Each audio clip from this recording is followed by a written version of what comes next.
让我们大声的说出那个数，23.99万元。Hello， 这里是爱探店的芋圆。比亚迪大唐的发布会大家有看吗？这个价格对于大家来说是惊喜还是惊吓呢？那我今天呢也是到店来看看实车，这辆车到底怎么样？先说一下我们展车的这个情况啊，我个人也是觉得这个配置是大部分消费者会选的这个配置。为什么？950公里的这个后驱版本，首先呢，这个价格性价比很高。第二就是，那这辆车7座的布局，无非就是家用嘛。那考虑到家用的话，这个充电速度快，续航长，是不是也是刚需？所以今天我们来看看这辆车它的性价比到底怎么样。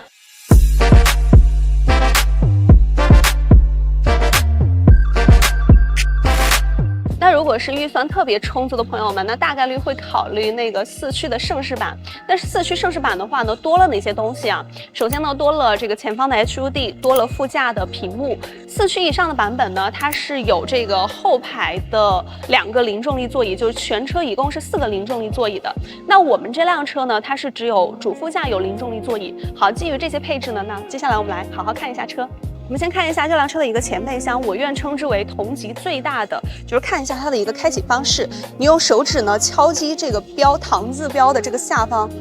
2下，好。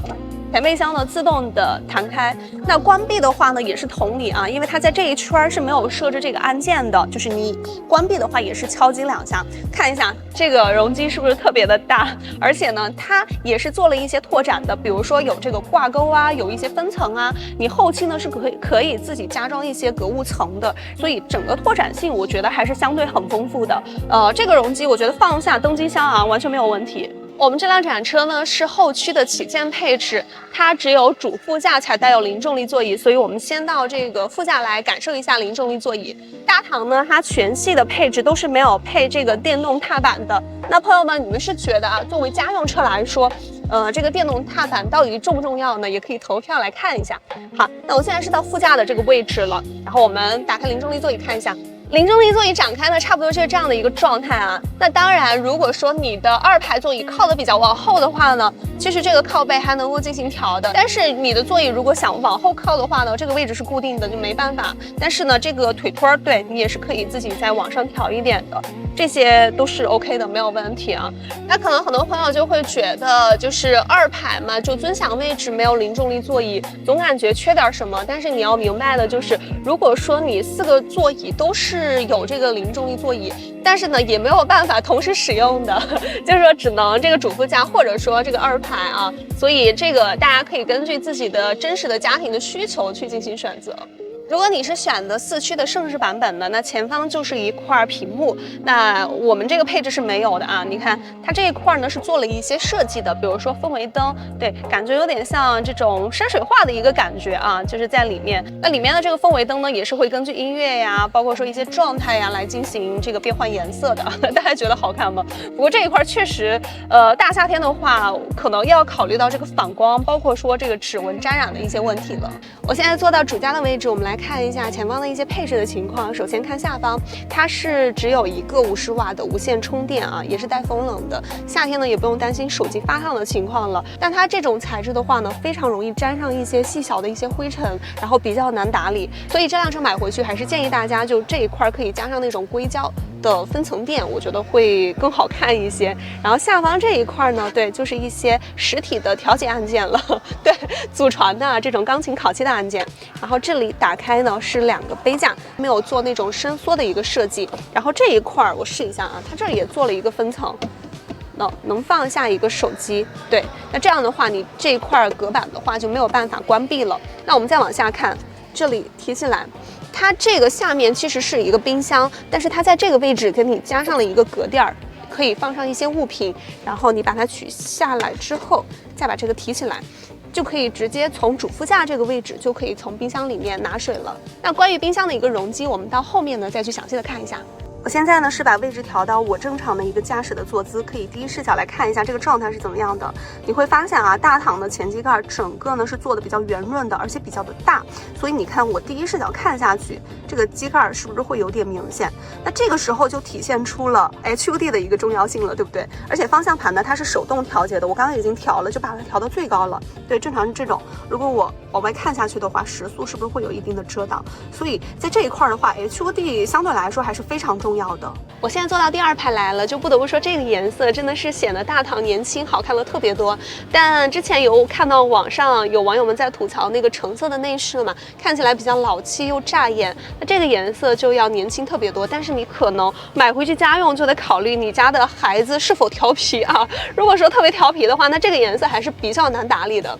好，我们接着看上方，我觉得这一次呢，它区别于其他传统的一些天窗遮阳帘的一个设计，它现在是做了这种双夹层的遮阳帘，就是你直接触摸的话是摸不到这个遮阳帘的，它是放到了2块玻璃的中间。那这种的话呢，我觉得它确实也是考虑到了家用的一些实在性，它是有一些优点的，它像是一些隔热呀，包括说隔紫外线呀，我觉得效果会更好。但是你买回去之后，可能需要考虑的一个问题就是，如果后期维修的话，这个成本呢，相对于传统的那种天窗遮阳帘呢，可能成本就会更高了。再来看前方。2排呢，现在是增加了2个小桌板，它的承重呢是10千克，然后这中间呢也是加了这种凹槽的，放个平板啊，对吧，都会更加的方便一些。然后我们再来看前方啊，它在这个位置的这块屏幕呢，是只能进行一些空调，包括说座椅加热、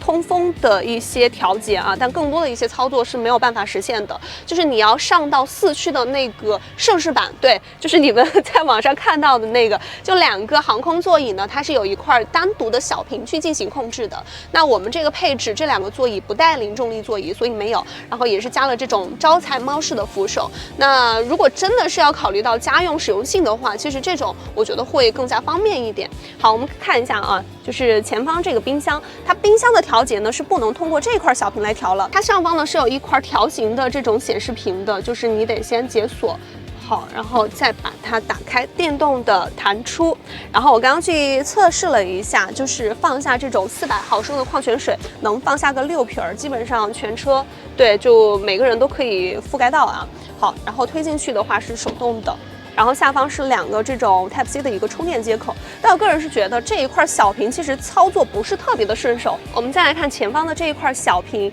它能够操作的一些功能其实非常的有限，仅仅能够操作这个空调啊，包括说座椅加热和座椅通风。那这2个座椅是带座椅按摩的，但是你如果想要打开的话，只能通过呼唤小迪来进行开启了。上方的这块娱乐屏幕呢，它可以通过手机遥控器，也可以通过蓝牙的遥控器来进行调节，然后它的这个屏幕角度呢是可以进行4档的角度调节的。但是如果说你想要其他啊那种9系旗舰车上面什么屏幕往后移啊，那这个的话它是没有办法实现的。好，我现在是在第3排的位置了，就是1、2排都坐的成年男性啊，可以看一下我的一个膝部空间，这是我的头顶空间。看是不是还挺充裕的？我们刚刚1、2、3排全部坐满了人，给大家看了一下，就是我基本上170身高的人坐第3排完全没有问题。然后再来看3排的一些配置，它3排的这2个座椅呢是带座椅加热的，然后包括说靠背，对，也是可以往后调一点的。然后前方也是有 Type-C 的一个充电的接口。然后它还特别细节化的是什么？你看它在左右2侧，它是加了一个置物架的一个设计的。基本上，其他的车很少有这种啊，就是确实考虑到了家庭的一个实用性啊，比如说我3排座椅放倒之后呢，我加个置物帘，下方放一些东西，就更加的隐蔽嘛，这个完全没有问题。但如果说你要提唯一的一些缺点的话，可能就是它2、3排都是没有带这种遮阳帘的，所以说这个隐私方面的话，我觉得是需要考虑一下的。你看左侧，对，纯电车型啊，大堂呢它是带这个闪充技术的。好，我们现在打开这个后备箱来看一下，我们这个后驱的旗舰配置呢，它是带空悬的，对。然后看一下这个3排座，后备箱左侧也是有这种一键放倒的按键的，基本上你按一下之后，它头枕呢就会自动的折叠，然后座椅往下放。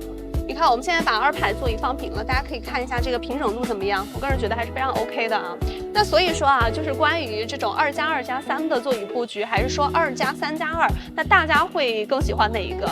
如果说3排立起的这种状态下，其实后备箱的容积没有特别大啊，比如说放下一个28寸的箱子，估计都有点够呛。但是呢，它在下方也是有这种储物空间的，而且整个是掏的比较深的，所以也是能够放下一些背包啊啥的没问题。而且它前方不是还有一个200多升的前备箱吗？所以说就是放下一些小一点的箱子是没有问题的。看完这款车呢，总结一下，其实这辆车它的一个优势啊，这个配置相对来说呢，比如说这个纯电续航最长，然后也是带有这个闪充技术的，所以说你是家用的话，这个性价比还是非常高的。但如果你想要更高阶的一些舒适性配置的话，可能就得考虑4驱往上的一些配置了。在拍这辆车之前呢，就是正式上市的价格还没有出来，所以说那大家结合这个价格看一下，那大家觉得这款车怎么样呢？评论区告诉我吧。